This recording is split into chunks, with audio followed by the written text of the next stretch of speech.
Phone করে চাপ দিয়েছেন।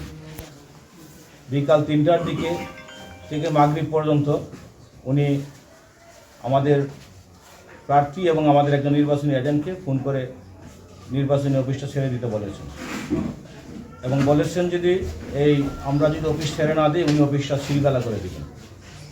উল্লেখ্য উক্ত অফিস আমরা অনন্তপুর নিবাসী মাসুদ রানা পিতা আব্দুল ওয়াহেদ এর কাছ থেকে গত 22/1/26 ইংরেজি তারিখে ভাড়া নিয়ে নির্বাচনী কার্যক্রম পরিচালনা করে আসছি।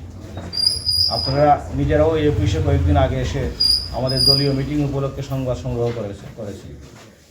সাংবাদিক ভাইরা, নির্বাচনের আগের দিন কোনো ধরনের পূর্ব নোটিশ ছাড়া এবং পূর্ব কোনো কারণ ছাড়া হঠাৎ করে প্রশাসনের পক্ষ থেকে অফিস সিলগালা করে দেওয়ার হুমকি দিয়ে অফিস ছেড়ে দেওয়ার জন্য মৌখিকভাবে চাপ প্রয়োগ করে প্রশাসন তার নিরপেক্ষতাকে প্রশ্নবিদ্ধ করেছেন। উৎসব মুখর পরিবেশে ভোটাররা যখন ভোট প্রদানের জন্য প্রস্তুতি নিচ্ছেন তখন প্রশাসনের এমন অপেশাদার আচরণে আমরা হতাশ।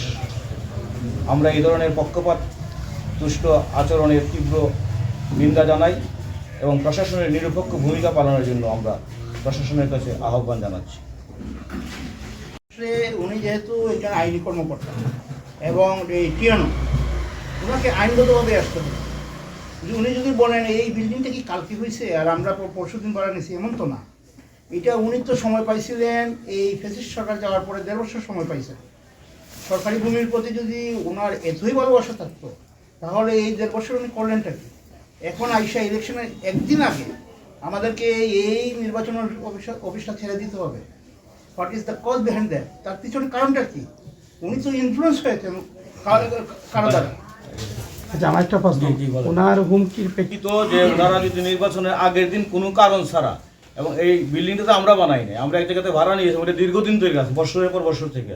উনি যদি আমাদেরকে আগের দিন কোনো কারণ ছাড়া উনি ফোর্স পাঠিয়ে সিলগালা করে দিবেন বলেন, তাহলে ওনাদের আন্ডারে নির্বাচন কতটুকু নিরপেক্ষ হবে সেটা নিয়ে আমরা যথেষ্ট সন্দেহ। এখনো যাই নাই, আমরা আপনাদের সাথে কথা বললাম, প্রয়োজন আমরা যাবো আর কি।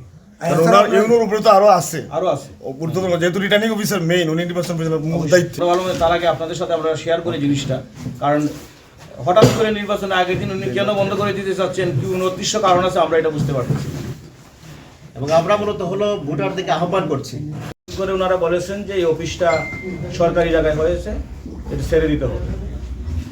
তো আমাদের প্রার্থী বলেছেন আমরা যেটা ভাড়া নিয়েছি, আমরা তো এই সরকারি জায়গা না, ব্যক্তি মালিকানাধীন জায়গা, এটা তো কথা বলেন আপনি ল্যান্ড ওনারের সাথে, এটা আমাদের সাথে কোনো সম্পর্ক। উনি বলেছেন যদি আপনারা না ছাড়েন আমরা ফোর্স পাঠিয়ে অফিসটা সিলগালা করব। আপনারা কি মালিক পক্ষের সঙ্গে কথা বলেছেন কিনা বা তারা কি জানাইছেন? মালিক পক্ষ জানাইছেন তারা এটা তাদের পৈতৃক সম্পত্তি এবং এটা নিয়ে কোর্টে মামলা পেন্ডিং আছে, মামলা চলতেছে। এবং এটা হলো একটা বিষয় আপনাদের কাছে তো বলছি যে মালিক পক্ষ এটা প্রায় 65-70 বছর ধরে তাদের মানে পূর্বপুরুষ থেকে এই জায়গার মালিক। এই জায়গাটা নিয়ে মূলত হলো যে মামলা পেন্ডিং আছে, সিভিল কোর্টে মামলা পেন্ডিং আছে। তো এই অবস্থায় কোনো শোকজ কোনো নোটিশ নেই, এমনিতে ওভারফুটে ওনারা এটা করতে পারেন না। এটা শুধুমাত্র প্রশাসনের কিছু দুর্বল এবং অসাধু প্রশাসনের কিছু লোকজনের কারণে। আমরা সারা বাংলাদেশে মূলত হলো সরকার বদ্ধপরিকর একটা ফ্রি ফেয়ার এবং ক্রেডিবল ইলেকশন দেওয়ার জন্য, কিন্তু মানে কতিপয় দুর্বল চিত্তের এবং মানে অসাধু অন্যের দ্বারা প্রভাবিত হয়ে এই নির্বাচনটাকে প্রশ্নবিদ্ধ করার চেষ্টা করছে। আপনারা কি এটা যে কোনো আমরা ভাড়া নিয়েছি, ভাড়া তো একজন একাধিক লোকের কাছে ভাড়া দিতে পারে।